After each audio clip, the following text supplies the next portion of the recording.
Thank you for such generous introductions, and what a panel for talking about this. I'm sorry to have held up beginning as well. It was because I was working on a story for the paper, which I keep thinking that nothing could shock me at this point about the state of the housing crisis.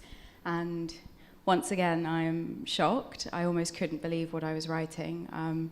So I'm really happy to be here, because this is a panel of people who know so much about what we're all up against and what the people who are at the sharp end of this are up against. And I think I'm feeling particularly cross, so it's really good to be here to talk about it. Pete, let's start with you. A question I often ask you when I'm trying to get you to explain things to me. Why do we have a housing crisis, and why is it so bad? Well, I still kind of want to know what your story is, Vicky. You're teasing us all. I can't tell you. But, I mean, it's, it's the big question, really, and there's no short answer and no easy answers. But I think if you were going to kind of boil it down to one thing, it's the fact that something which is a fundamental human need, like healthcare and education, has become our primary investment commodity. And so those two things together, everybody needs it, nobody can live without it, but it is the primary destination for so much finance. And if you bring those two things together, you're going to create a crisis, because people want it to increase in value as an investment, but people need it to have a home for their families, and just general shelter. So it's that combination. It's the fact that kind of over a 40-year period, really, we've transformed something that we all need for survival into something that people use to get rich and to store money. And the kind of direction of policy over that period of time has, always encouraged that trend rather than push back against it. Oh, yeah. And in London, it's particularly bad, right? And that's the subject of your new book. Do you think it's fair to say that London's kind of operating in its own microclimate, although it has some of the issues that other places have?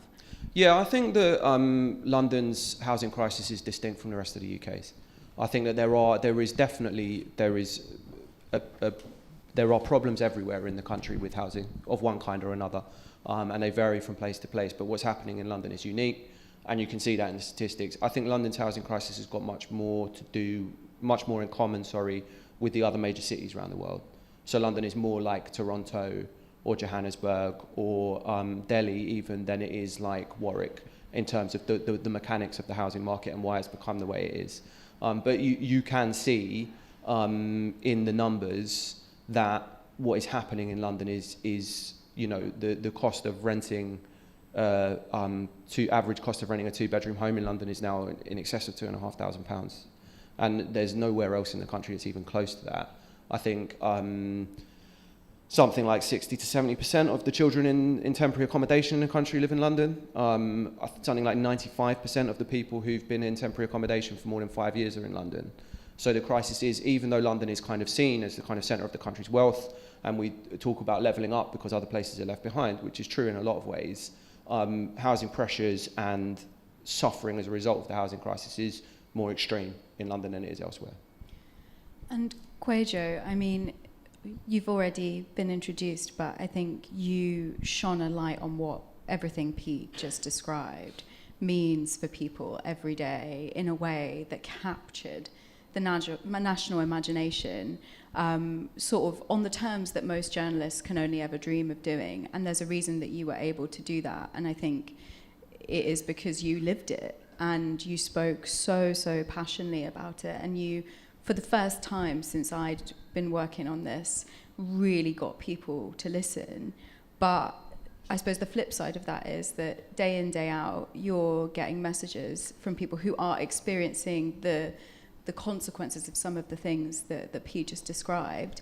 Can you just tell everybody in the room what that actually looks like for people day to day? I mean, no, thank you for that introduction too. It's horrific, and I think like I have said, and I'm not exaggerating when I say, this housing crisis is the biggest crisis we face as a country, because it's not just about housing and bricks and mortar, it's other ways in which it affects individuals' lives.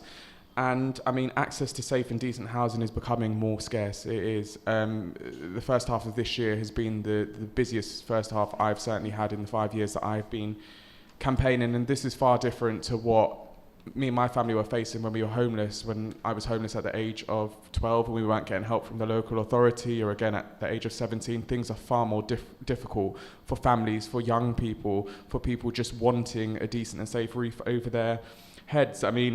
In terms of people that I work with, repairs are still taking years in some cases to deal with. Unaffordability in the private rented sector is a massive issue, and pushing strain onto local authorities who are already stretched as it is in terms of resources, and they fundamentally don't have the homes for them yet. It's not a conversation we seem to be having at a national level. 30,000 no-fault evictions were issued in the last year, and in fact a relative of mine was handed a Section 21 notice today.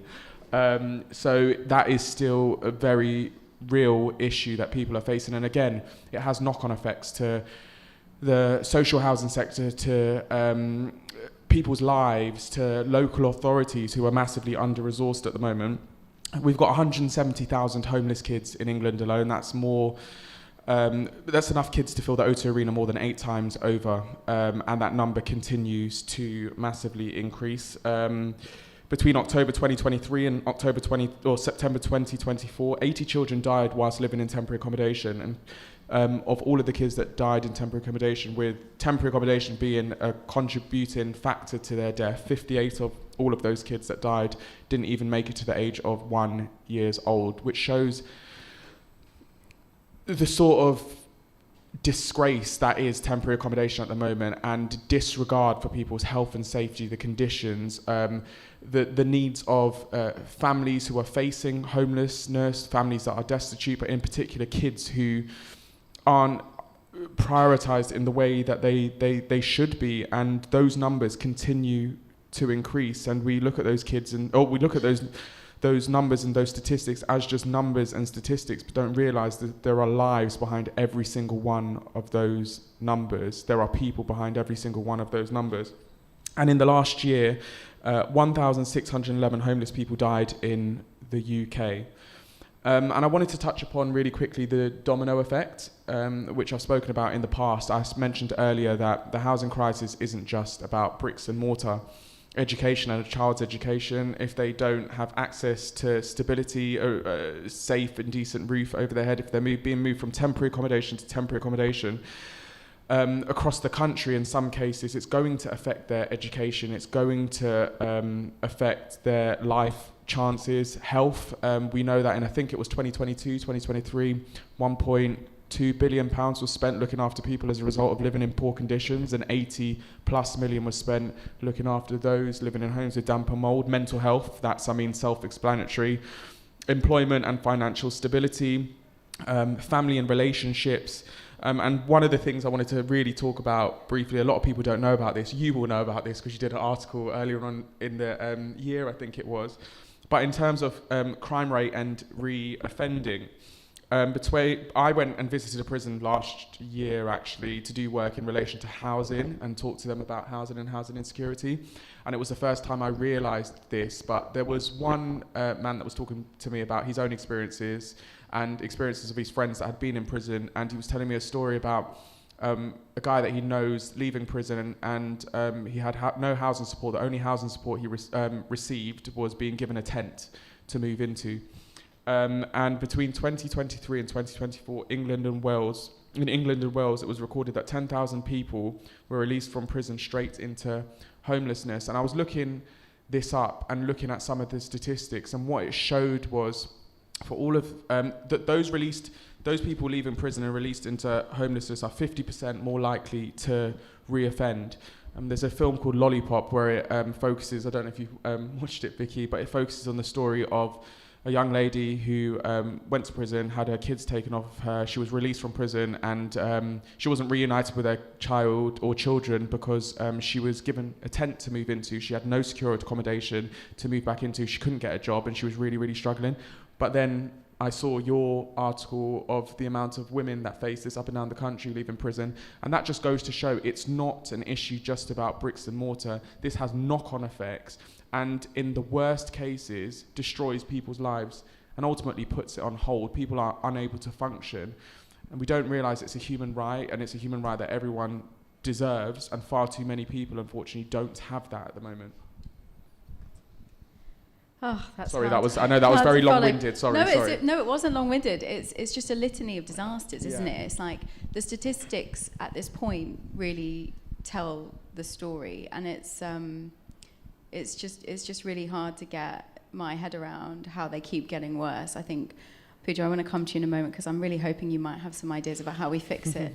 But when I started reporting on the housing crisis in my early 20s, and I started writing my book, I remember having this really, now I think it's such a naive fear where I was like, oh, but what if they fixed it before we publish it?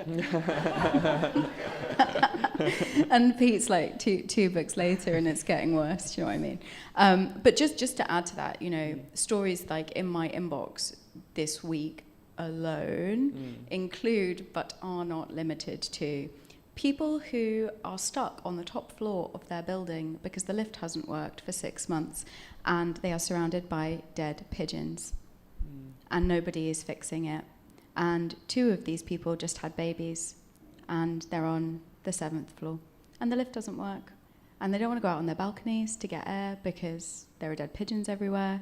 Nobody knows why there are so many pigeons.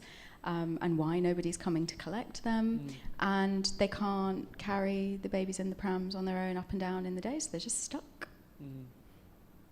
Like that blows my mind, that no one's fixing it. A story I did over the summer, people who had bought homes, it's a shared ownership scheme in North London, that are overheating in the summer, and I went to visit them, and it was like knocking on 40 degrees, which is not safe if you're pregnant or if you've just had a baby. So one woman who was about to give birth was having to move back home with her parents. This woman was in her 40s, by the way, to live with her parents. And that's not it. Like, just one other story that I've been working on today, and it's not even the one I'm cross about, although I am quite cross about this too, is a woman I first spoke to in 2018 called Amelia. She's got 3 kids, and she became homeless in Redbridge in London, and they moved her to a converted office block in Harlow, and she's still there. She's still there. And according to the government, Pooja, we can fix this all if we deal with planning policy and we just build more homes. You've got so much experience from lots of different sort of areas within the housing sector, as it were. Do you think it's that simple? I think planning is the scapegoat, and everyone blames planning for everything. Like, it's become the challenge around net zero, it's become the challenge around fire safety, actually it's become a challenge around, it's an easy scapegoat to blame planning for all the challenges that we're facing. And I've come into this world because I genuinely really believed that there was a role of planning and architecture and the built environment to change people's lives for the better. And there's sort of a couple of different strands here I can touch on. So I suppose planning, people became planners, or the idea of planning was you're creating better places, you're creating better cities. And the whole point of planning policy really is to make sure that you're creating a balanced life for people. So we've become so obsessed, and governments, like continued governments, have become obsessed by the housing target, and all we talk about is the number of housing targets that we need to achieve and homes we need to achieve. But actually, in the same way you're saying each of these statistics is a person, each of these housing targets is a home which should belong to a part of a building, which should belong to a part of an estate that has social infrastructure, that has schools nearby, that has doctors' surgeries nearby, that has public space nearby, and has open space as well. And that community building is really what planning should be doing. And instead we've got to this point where it's become a hugely complex system, but also it's actually a regulatory system, and it also holds people to account. So I'm always in two minds that we can blame the planning system for a number of things, but also planning was there to hold people to account, to make sure that we are delivering the amount of affordable homes that we should be delivering, and that we're holding people to higher standards. And I really believe in that. Kwajo talked a little bit about the kind of pressures local government is facing, and I see the impact of that on a daily basis. So in real terms, local authority funding in the last decade, so like I say 2010 till 2020, was reduced by about 22%. And planning teams have seen the impact of that, about 45% of reductions in their workforce. So where teams might have had sort of 15, 20 people looking at kind of forward thinking about what do we want this place to be, their roles have now become super, super reactive, where they don't have the opportunity to look at a place in a holistic way, but are just dealing with planning applications coming forward, and they are forced to look at it as a case-by-case scenario rather than a kind of a part of a much larger system. And I think that local government more generally, public practice, the organisation I run, is a sort of, is trying to change the system from within. So we're bringing architects and planners and now sustainability experts and all to be part of the system, to change the system from within. So they're change makers that are dealing with the system and changing the rules, and often the impact they're making might feel quite small, but over time each person, and now 300 of these people over time, are really changing the ambition of local government, because actually we had the most amount of affordable housing being built when local government was building homes, and that was in the 60s. And people today say, oh God, if local government delivered housing, they would be occupying the market and the private sector won't deliver. But actually the private sector was also delivering the most amount of housing when the public sector and housing associations were building homes in the 60s. And at that time, 49% of architects used to work in the public sector in the 70s, and when we started public practice it was less than 1%. So just, it's a kind of existential question for me about what the role of the state is. Do we see them as being ambitious and really caring for the communities and having the opportunity to take a much longer term view and change people's lives by taking charge, as it were? Also, some of Britain's best architects came up through local authority house building. I always think of Kate McIntosh as being one example. My hero. Right, like an internationally recognized architect who started out building social housing for local authorities. She was, I think, 20 when she built the first biggest housing scheme in South London. I think it was just a different Which time. one was that? I'm just having a... Is it it's the one with... Dawson Heights. Yes, exactly, Yeah. Dawson Heights. If anyone has not been to Dawson Heights, as we are in London, you might be able to get there. It looks amazing. It's sort of all of these mini blocks all pieced together, and it's meant to look like an Italian hillside. And if you're in the park underneath it, it actually does. So it just goes to show we haven't always been so bad at this. No, and it was the most aspiring thing to do, was to become a town architect. That's what most people were doing. And Camden Council, for example, if we're not too far from here, most of the social housing there was built in-house by full architect departments, and that's what people wanted to do. And now, 10 years ago, before public practice, no one wanted to do it. I did it, and everyone was like, my dad included, was like, what, you're going to become a public sector officer? You're going to become a planner? Like, seriously, you know, it was seen as such a weird career opportunity for me. I think something that I mentioned in Tenants that I saw about Dawson Heights kind of sums up the problem you've just described, Pooja, which is, so Dawson Heights was obviously a really, really important example of public planning, public architecture, which didn't compromise on design, but at its heart was about delivering affordable housing for local people who needed it in London. And then when I was finishing up Tenants, I saw one of the flats listed on the Modern House as sort of like an example of important architecture that you could own a piece of for more than £500,000.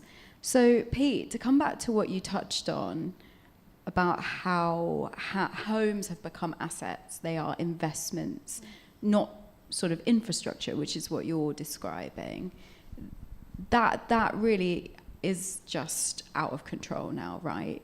We have sold off lots of our social housing, of our council housing, but much of it is actually being rented back to the state.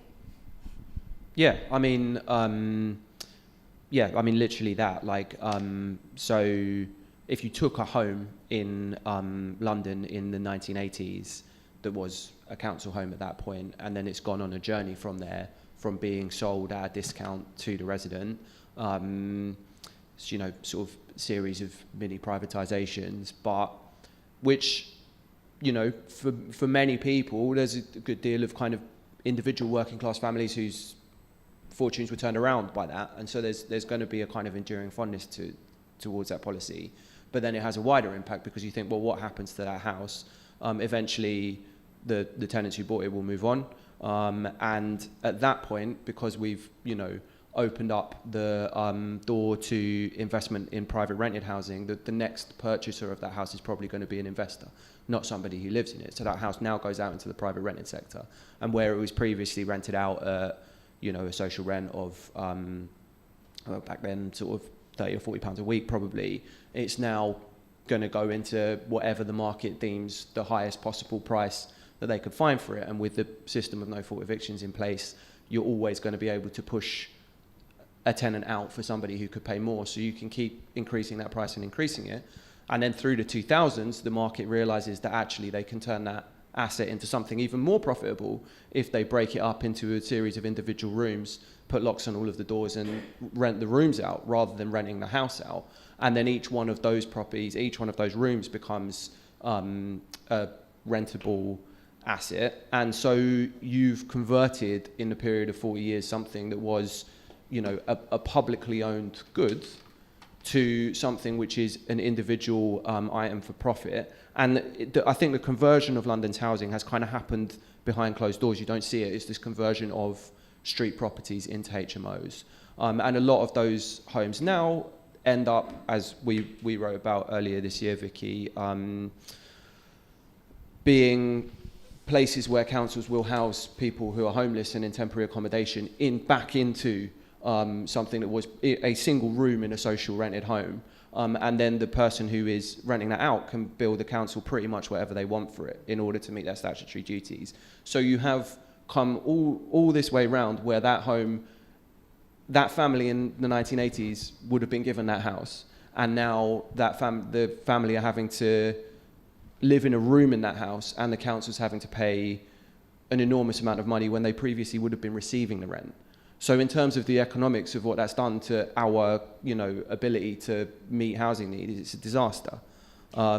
Just for anyone here who might, sorry to interrupt you, but who might not know the figures on this, right? So the housing benefit bill is now bigger than the total spend of most government departments, and quite a fair bit of that is going to private landlords. And I know you all know this, so tell me, how much do we spend on temporary accommodation every year? It's 2.8 billion at the last check, isn't it?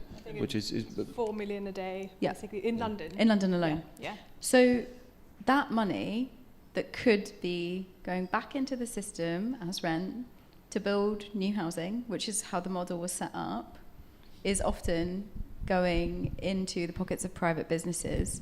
Now, Pete, actually, when we did that story, I remember I was like kicking the tires on it with an editor who was like, but why is it bad if it's going into the pockets of private companies? Like, that's completely legal, but it's bad. Yeah, I mean, like, if you're just talking about it from the position of like the economics of the country, you're spending more money and you are not getting that money back in rent. So the money is just disappearing. It's just, it's just straightforward revenue spend.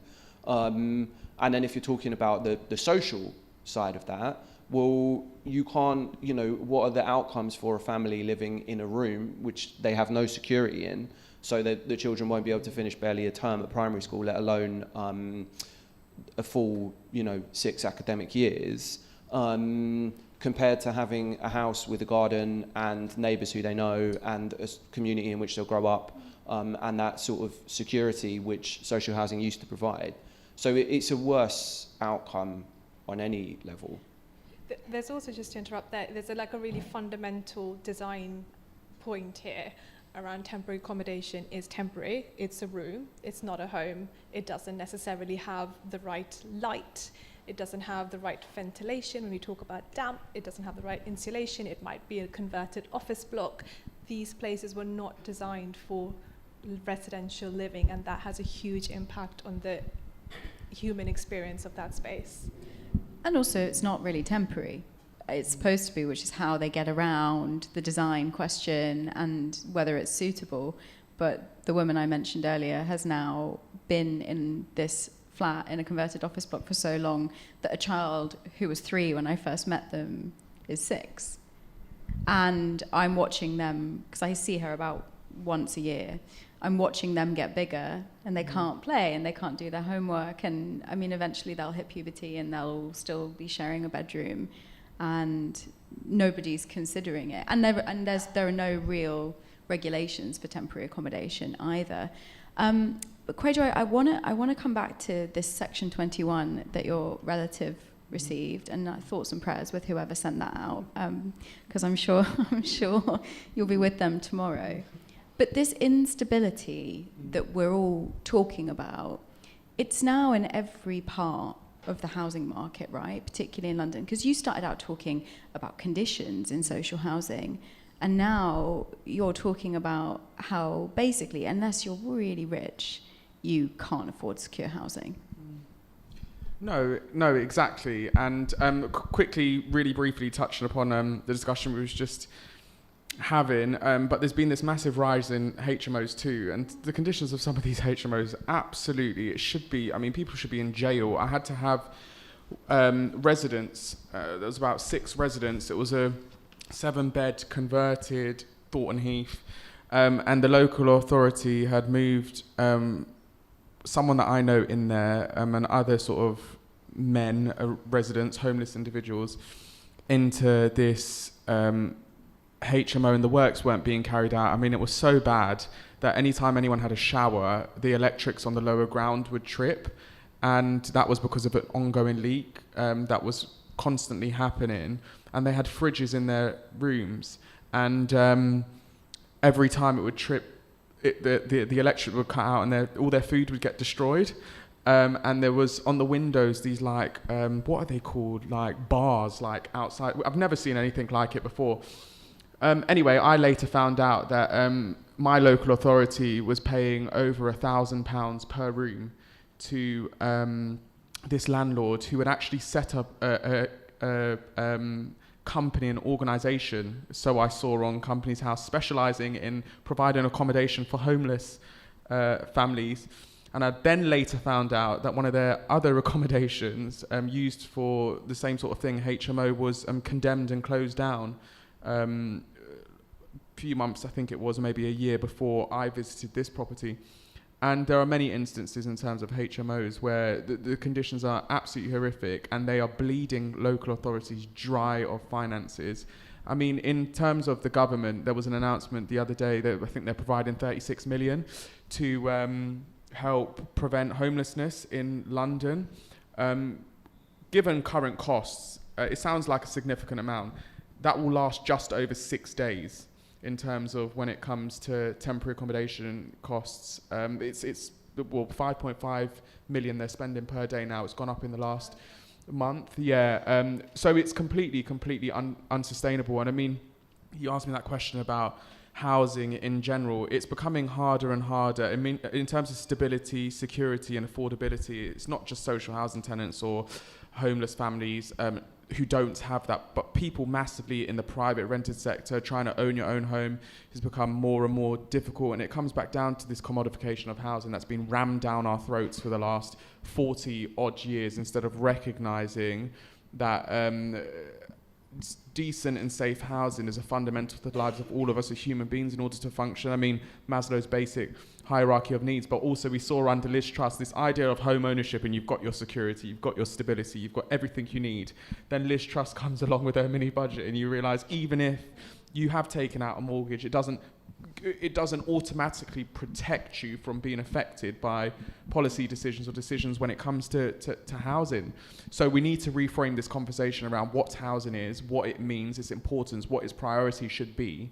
And I think that's fundamentally the foundations upon which we begin to change things in regards to the state of the crisis that we're currently facing now. And just on the idea that home ownership is inherently more stable, I think that's a really important thing for us to bring up, because we've touched on temporary accommodation, homelessness, social housing conditions, but I don't think home ownership is the panacea anymore, unless you've got loads of money and you've got loads of equity and you don't have a massive mortgage. But like, just for context, when I bought my flat with Help to Buy in 2017, my mortgage was about £950 a month. Now, because interest rates have gone up, partly down to Liz Truss, partly because of the inflation effect on interest rates going up by the Bank of England, I pay nearly £1,500 a month. That's a huge change. And our home ownership model really did rely on low interest rates to support people being able to buy and pay these really, really high prices. And now that is no longer the reality that we live in. And that's why London's housing market has basically ground to a halt. But on that, I think, we've talked about home ownerships and how HMOs and how the way that London's housing looks is changing behind closed doors. But I've been looking just to see, could I upsize? And Pooja, I'm really interested in your take on this, because what I'm seeing is the homes that you can buy, even if you're someone who's got a bit of money, like I have, they are bits of a house, not whole houses, unless you've got millions to play with. And I'm finding that I go and see these places that are being listed as 2 beds, and some of them are sort of like just a box room that's been put on the side, obviously because people haven't been able to move around like they used to. Without proper planning and forward planning, what will happen to London? What's going to happen to London? It's like, oh my God. Are these Victorian terraces? Some of them are, yeah. Yeah. I find it amazing that so much of London's housing stock is housing that was built in the Victorian times, colonial money and all that, but that was actually when most of the infrastructure was built and built to a quality that people still aspire to live in a Victorian or Georgian home, that are now, like you said, sort of being subdivided without necessarily the right permissions, or you can sort of get away with certain building regs and yeah, like you said, you're just carving it into what has become the model of the room. And it's interesting because there are new tenures and there's new, I guess people call it products, right? Speaking about the commodification of housing, it's like there are new products in the market, and you take there's this kind of professional living. You basically rent a room, and then you've got someone to wash your clothes, and you've got communal spaces, or there's the pocket living as well, which is this idea that you are not going towards the normal housing standards and you can get away with a smaller home because the ambition is you're getting young professionals in certain parts. And this is not just a London problem, actually. You're seeing it in places in commuting distance to cities like in Woking, for example, and then they're just not able to fill those homes because they're hitting their targets in terms of number of homes, but you're not actually giving the space or the types of homes with multiple bedrooms or bigger families or people living in different ways. It's a bit of a minefield, to be honest. The government, let's give them, some credit where it's due. They have said they want to build new towns, and they want to design them properly. They want to make sure they've got infrastructure. They want to make sure some of the housing in the new towns is affordable. Kwajo is smiling. Does that, make you feel a bit more positive about where we're going? Or do you think it's not possible to do? Big sigh.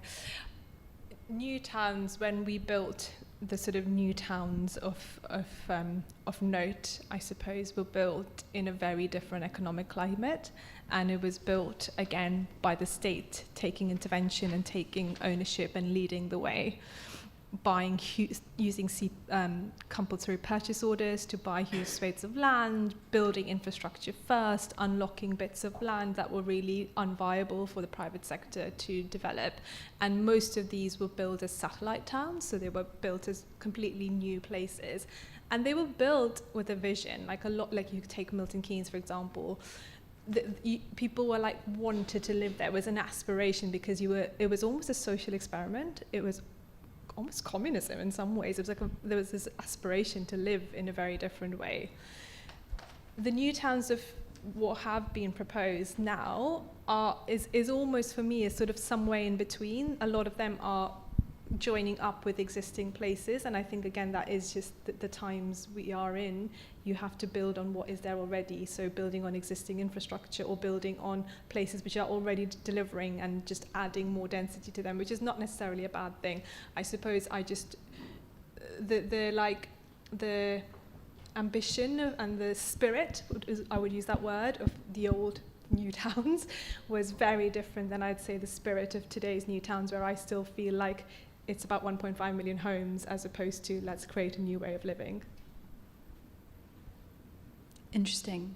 I suppose that's the one bit of government policy at the moment that is sort of my light in the dark, as it were, because I think the Housing and Planning Minister is probably one of the few people that actually gets this. And I would say that they've got really good compulsory purchase changes in the planning and infrastructure bill. But you're right, I've been touring all the original post-war new towns. So I've been everywhere. Which one's your favourite? I think East Kilbride, just outside of Glasgow. Okay. Yes. But recently got an electrified train track for the first time and didn't have one until now. So that's kind of major news up there. But Basildon really stands out as an example of what you were describing. People were so excited to move there. But there is one thing that strikes me that we don't have, which is industry. People relocated to the new towns to work in steelworks or in manufacturing. And I mean, it's hard to imagine, but there may be somebody out there who's excited about working in a 0 hours Amazon factory in a new town. I just don't know if we're going to build communities in the same way that we did. And Pete, your new book, I mean, you've called it Homesick for a reason, and the title has really stuck with me, because I'm aware that this is a really depressing talk to so commit. I feel like I shat on your towns as well. So No. I mean, we've got to be realistic about the policy, but thanks for coming. It's a depressing way to spend your Tuesday night. This is what our days look like every day. But the title of your book really actually got me thinking about this when you first told me that's what it was going to be called, because we're really missing something, right? I do feel, and I'm going to be fine, no tiny violence for me, but I feel like I'm searching for something in my life that might not be possible for me. I might never be wealthy enough to own a house like the one I grew up in, which was just a modest house. It wasn't anything special. But now, actually, homes like that are enormously expensive and only available to people who are incredibly privileged.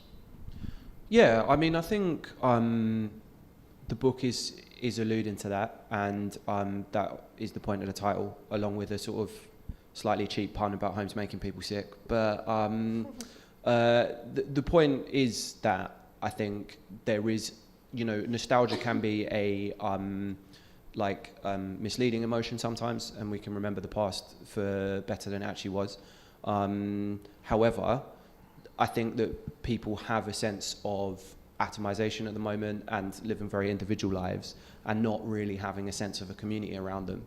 And certainly because I grew up in London and I grew up in a city that was very, very different to that, even though I still live in the same sort of area. But the fabric of a community that was around you back then isn't really there anymore in a city. It's not what cities offer anymore. They offer you a very individualized life. That's not all about housing. But I think the nature of the housing market, which is very temporary and very small and very atomized, drives that social trend and makes us lonely, really, and feel like we just lack any sense of permanence and any sense of rootedness. And more and more people are going to live in cities. The growth of cities hasn't stopped yet. And I think if we don't ask that question, what sort of life can you live in a city? Then, what sort of life can you live in a city as you grow old? What sort of life can you live in a city when you've got children? We're not designing places that are accommodating to that, and it's not a good way to live. It's not a good way for, individuals to feel satisfied with the way their life is. We can remember, this is the other thing, is it's not that far away. You know, I'm not that old yet, and it's one lifetime. You know, it was when I was born, London had so much social housing that they had a problem with the fact that they couldn't fill it. The headlines in Inside Housing in the 1980s were about vacancy rates, and you know, boroughs going bankrupt because they didn't have enough tenants. We had rent control. You know, private rented sector was in a bit of a mess. But you had rent control and security of tenure in the private rented sector. You could be a single income family and buy a family home, and that's not, you know, top level white collar jobs. It's bricklayers, you know, labourers. You know, any form of reasonably paid work was enough to get you onto the housing ladder. That's one generation that has all fallen apart. And so I think there is a sense of, you know, people want to go back to that way of living, but it is gone, unfortunately. Like, we might be able to build something else, but we can't press rewind. Kwajo, what do you think about that? Because you talk to so many people, and you have a real sense of what they need and want. And I remember when you and I first met, and I came to visit you, right, in South London, and people were waving at you because they knew you on the estate, and you worked at the school over the road. That's right, isn't it, for a bit? And it really was a community. Do you think we can get it back? Do you think it's possible to grow them in new ways, like Pete's saying? I mean, I do hope so. I mean, in my situation, it was very interesting because all of that housing stuff kicked off. So I met, and I was going around my estate purposely, knocking on people's doors, speaking to residents, trying to find out how it was that they were living, what it was that they were going through, to try and improve the estate. And that's how I got to know a lot of people. But before that point, it was weird because no one really interacted with each other. I mean, you had people that had lived on the estate from, I don't know, the early 90s, for example, that sort of knew each other when this sense of community was very different. And you had those individuals that were like quite close. But on the whole, everyone sort of kept themselves to themselves, which I guess was part of the problem in regards to this idea of poor conditions and living in poor conditions. I mean, everything became very isolated, right? And people felt this sense of shame of having conversations and talking to each other about it out of fear that they would be blamed, and just because everyone was so isolated. But I remember even growing up, and my mum, for example, knew everyone on her street. People would walk past, knock on the door. We had neighbours. I remember when we were kids, would post like birthday cards through our door for us as we was growing up. And that sense of community really was there, and I certainly don't feel it now, and I think a lot of people don't feel it. I mean, this idea of, and I talk about it a lot in terms of building homes, we should be building homes with individuals and their lifestyles in mind, rather than just knocking up bricks and mortar into four walls. But it's the same with cities and new towns. It should be about the people and their lives, and trying to make it as easy as possible for them to build this sense of community amongst each other. And that's, I think, what parts of London at the moment is really missing, and it's really sad. But part of it, I think, is because so many people are just struggling and just trying to survive and just trying to live their own individual lives and just get by. That sense of needing people and community and interaction is just not where it once was, and where I personally believe it should be. But I do think we can get back there. It'll take a lot, but I mean, like Pete said, we have had it in the past. We certainly can have it in the future. And Pooja, are there examples of how you can plan for this, how you can build communities and homes that actually enable people to come together? I'm thinking of sort of like the difference between the building that the flat I own is in, where like all of our front doors shut and all of our balconies face out. So there aren't really many opportunities for us to interact with each other unless you run into someone in the hallway. But I visited a building in Barking and Dagenham, which won the Sterling Prize, where they'd experimented with deck access. And everybody was sort of like, and that was all housing for low-income creatives in the area. And everybody was like having drinks on the decks, which were their front gardens. And that seemed to me just such an easy and obvious way to build it into the building. Yeah, I mean, there's some really simple moves you can make in terms of the building itself and those communal areas, actually investing the most money you can in those spaces, having double height spaces, making it really bright. That's where people interact. Staircases, balconies, all of those things are really important. But actually, often it's the in-between spaces between buildings. It's your outdoor space in your estate, it's the park nearby, but it's also social infrastructure. And you think about the number of youth centres that have shut in the last few decades, last decade even. All of those things are actually what holds a city together, and good planning and good architecture actually enables those interactions.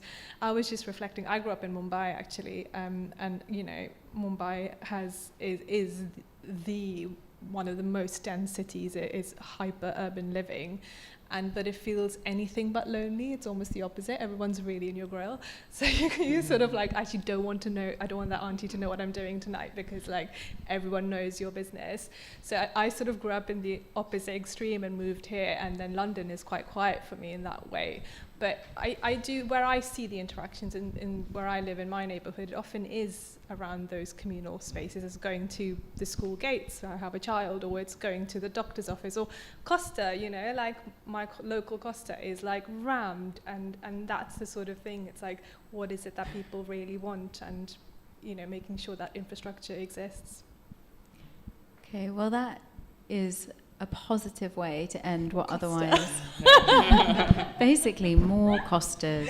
But I know what you mean. Costa is a space where people can come together and not, well, actually coffee is very expensive now, as I found out earlier.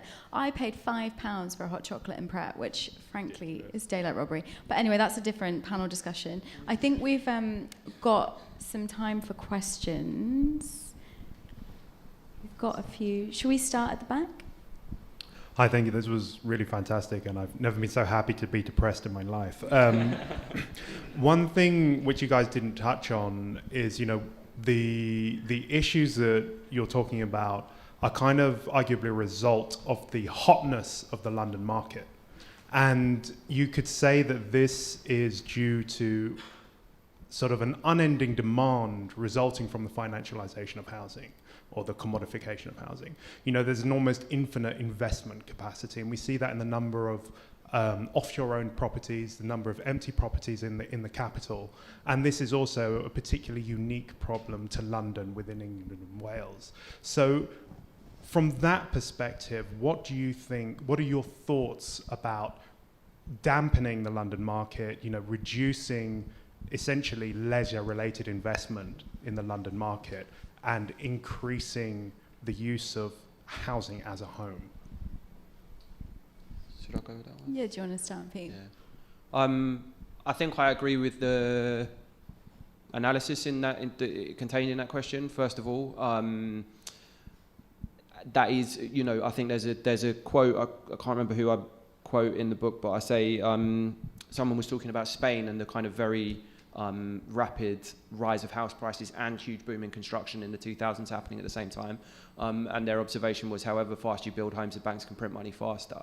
So while housing is being treated as an investment, like you say, there is an almost limitless wall of money around the world that would want a piece of that. There are interventions that have taken place in other cities. I think of Zurich, for example, where 1 in 5 people live in a housing cooperative.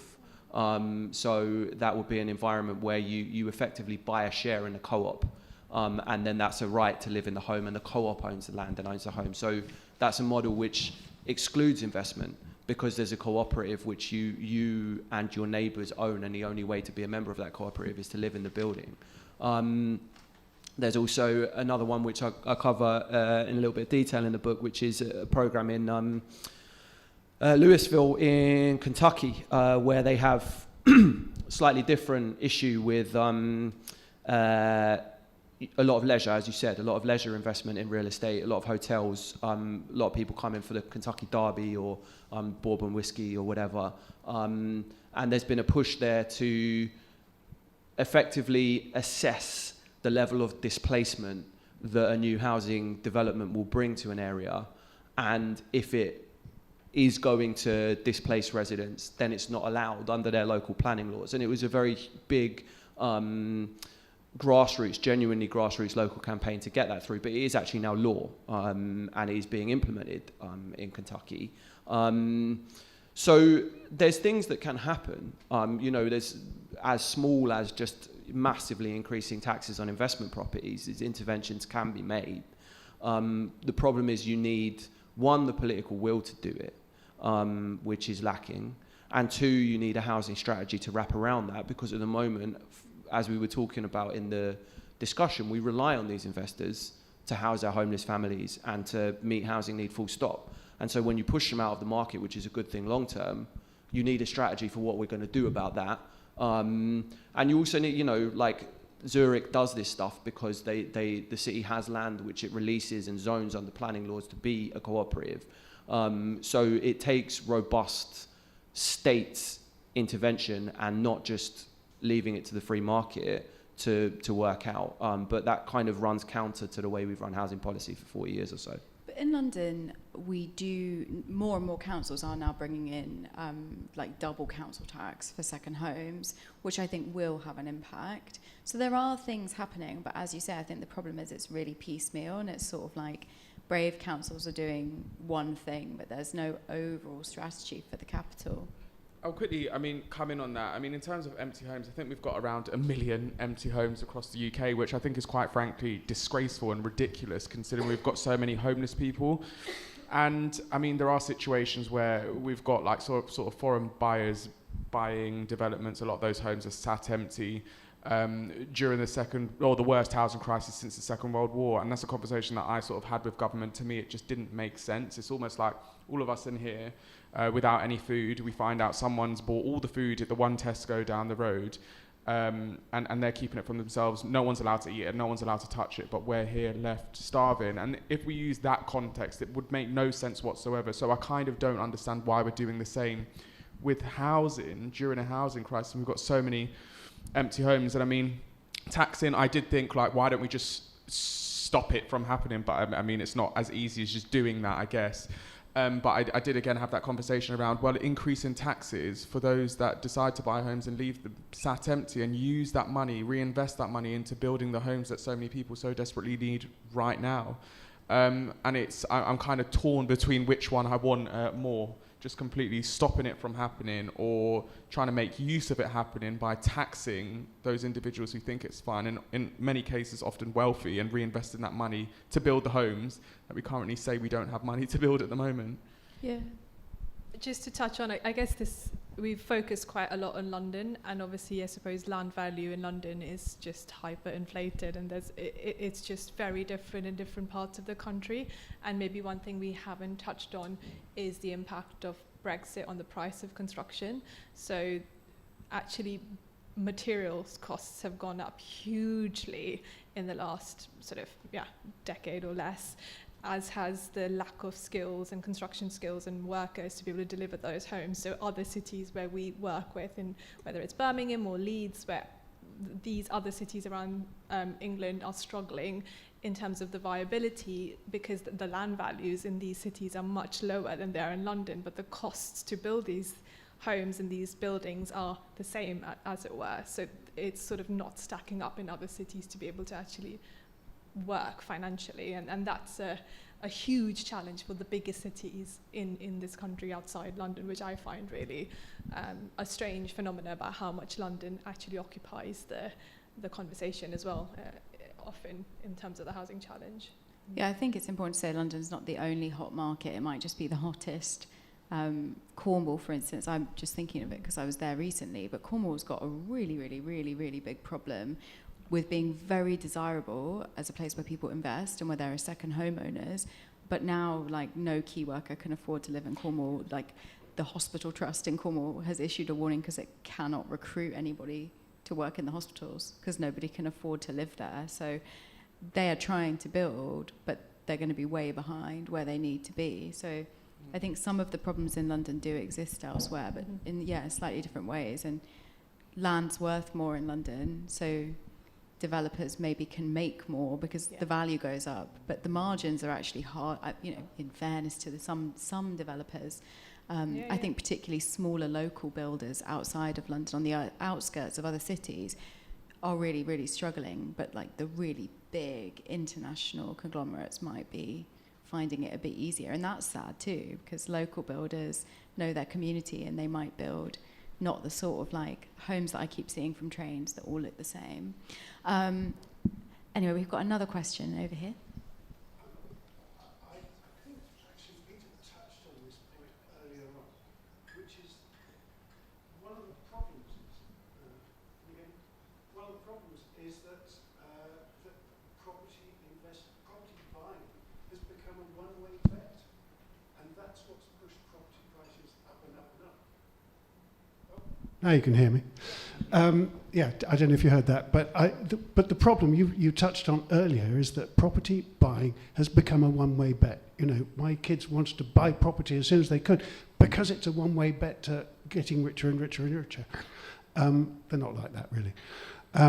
But so, isn't the problem going to stay the same because government doesn't have tons more to put into property until we can find a way to, I think, change the tax situation on properties to stop property prices going up and up and up, to stop them becoming a one-way bet? And I think maybe changing council tax or maybe changing stamp duty, but changing the way it's taxed, do you think that's got legs on it as a way of changing that dynamic? Well, before we get into that, I would just say I challenge that idea actually, because in London, the price of housing doesn't go up and up and up anymore. The market has stalled. For years, you could get really, really rich. I bought in 2017. I'm in negative equity. I might never be able to sell my flat for what I paid. And lots of people in London who bought new builds at the top of the market are going to be in that situation. In the north of England, prices are going up. But I don't know if we will ever see people becoming millionaires in the space of 6 or 7 years like we did after the global financial crisis. That being said, tax changes are being discussed and they might come in the budget. And what I've been hearing includes, but is not limited to, council tax reform, the end of stamp duty and replacing it with another form of land value capture, like an annual property tax.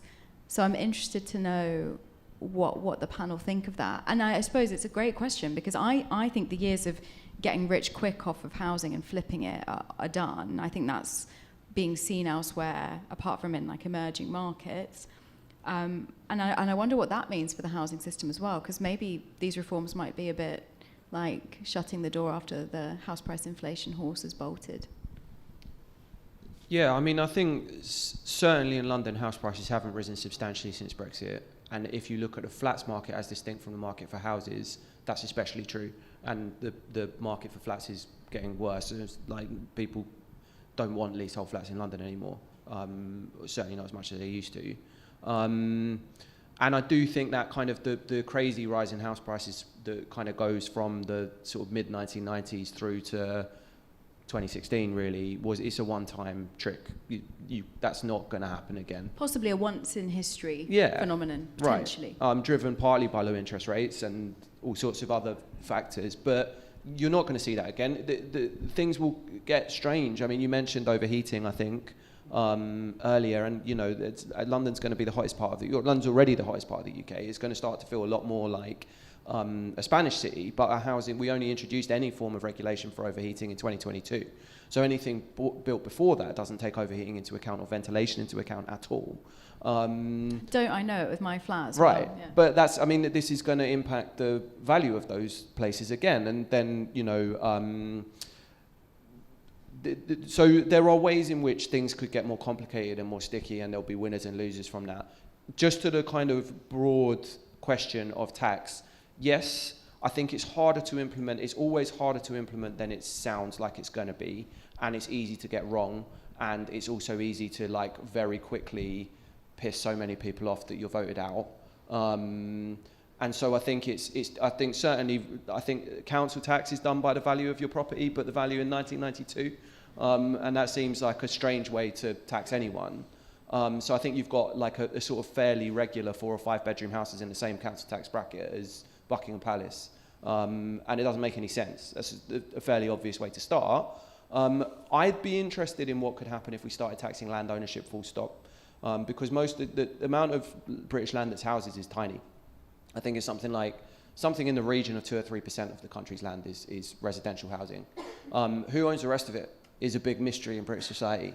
It's one of the least known questions. We've got a very, very, very non-transparent system of land ownership, and there is a lot of wealth tied up in that, and a lot of power tied up in that. And you know, if I was designing a tax system, I'd be coming for that wealth, because you can't move it to Gibraltar. Does anyone else have any other thoughts on that? No. Well, I think they are. I think the council tax changes are going to happen unless the Treasury get really scared. So that could be incredibly interesting. Are there any other questions? One down here. Oh, one down here. I think we've got time for one more. Yeah. Okay. Thanks.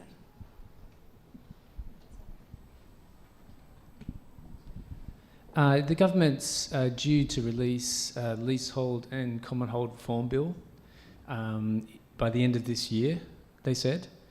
And I was thinking, we've covered quite a lot of the problems, which are, you know, obvious and really difficult. Leasehold being at the kind of core of some of those problems, and commonhold is being put forward as a solution, as a way to fix some of those problems. It's something that we haven't touched on that much tonight, and I was just wondering what folks thought about commonhold as a solution, as a way to fix some of these problems. I don't want to make assumptions about where you are from, but are you potentially from somewhere where commonhold is the default tenure? Yeah, I'm from Sydney, which is what commonhold is based on. Yeah. The strata title system in New South Wales is what commonhold is actually based on. So for anyone in the room who doesn't know what commonhold is, probably worth me explaining before we quickly get into it. It's basically the opposite of leasehold. Leasehold, you sort of think you own your home, but really the freeholder, who's your landlord, owns it, and you've bought the right to live in it for a while, probably 100 years, maybe 139, 169 on a lease that I recently saw. But with commonhold, when you buy a flat in a building, you buy a share of the freehold basically, and everybody owns the building, and you all manage it together or employ a management company. And the Law Society have recommended that as the solution to our leasehold, freehold crisis, scandal, mess. What do you guys think about that, if anything? Go ahead. So in Mumbai, a lot of the buildings are owned, it's kind of like a cooperative model. So 75% of the building will be shares, which everyone owns a part of, and then 25% is usually held by the original developer. And the kind of the day-to-day experience of that is it was quite interesting, at least in an Indian perspective, around decision making and power struggles actually in many ways. And I think that model comes from times of Gandhi, post-colonization of splitting agricultural land actually as opposed to residential land. So I think it has its sort of pros and cons, but I suppose in this country a lot of it, like you said, no one really knows who owns this land, and often it is kind of to the church actually and the king. And Oxford and Cambridge, actually, like there's kind of a lot of land that is owned by them, and often people in power. So I feel like that sort of radical transformation of this ownership is possibly why it's never really pushed much here. I think the government want commonhold to become the default tenure on flats, which is great. But it is. I recommend a book actually by Kwajo Tweneboa called Uncommon Wealth. He's an academic at Birkbeck and was at Birkbeck actually. He just told me he's moved to Loughborough. But he talks about how the leasehold freehold system was basically invented to facilitate the empire. Yeah, so exactly. it really was how Britain managed to extract and exploit so many other places. But I think the problems around management are really interesting. Obviously, we don't have commonhold yet, but I live in a block of 9 flats, and we bought the freehold, so 9 of us were all managing it together. And I think the transition to commonhold will be fascinating, because the management company that I employ as a freeholder, I'm a freeholder and a leaseholder basically in my own building, they seem to think that I don't own the building, and the emails they send me are so rude, the things they do not do. I think this is going to be a fascinating shift if and when the leasehold reform bill ever emerges, if they ever free up Matthew Pennycook from the planning and infrastructure bill to get on with this other incredibly complicated piece of legislation, poor man. I think that's going to be fascinating because the management companies are not ready. But do you have any thoughts on that? Yeah, I was going to say, I'm not even a leaseholder and I can't wait to see the back of it. I've seen, especially online, that there are a lot of groups out there and who are leaseholders, absolutely frustrated. I've got friends who are leaseholders.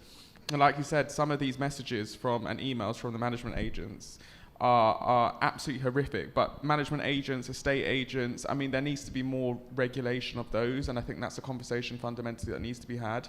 Because they are a big part of the housing crisis that we are facing in multiple sort of aspects, but specifically with leasehold. I remember one of my friends, they were getting bills coming through the door and service charges and whatnot, stupid amounts for small bits of work, and their hands were tied. I mean, they had to cough that money up and pay it up, but I saw how frustrated they were getting and how financially drained it was making them.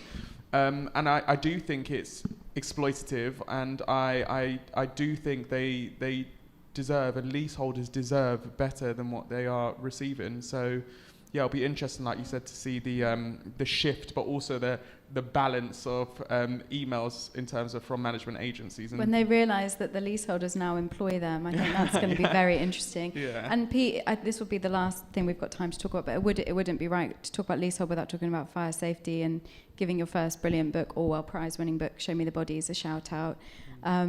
Such an incredible book if you haven't read it. I mean, read the new one, but also read that. Do you think that we can fix leasehold, freehold, and also fire safety? Because some of those guys are still trying to get out of paying to make buildings safe.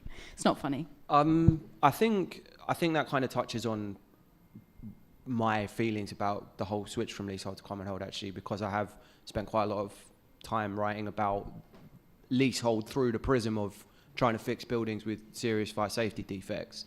And I think the thing is that switching leasehold to commonhold fixes the problems with leasehold, which are this kind of surreal situation you find yourself in where you sort of own a flat, but somebody can just send you a bill and you've got no control over when that bill lands and who it's from and how much it's for, and there is just almost an open invitation to fraud sometimes.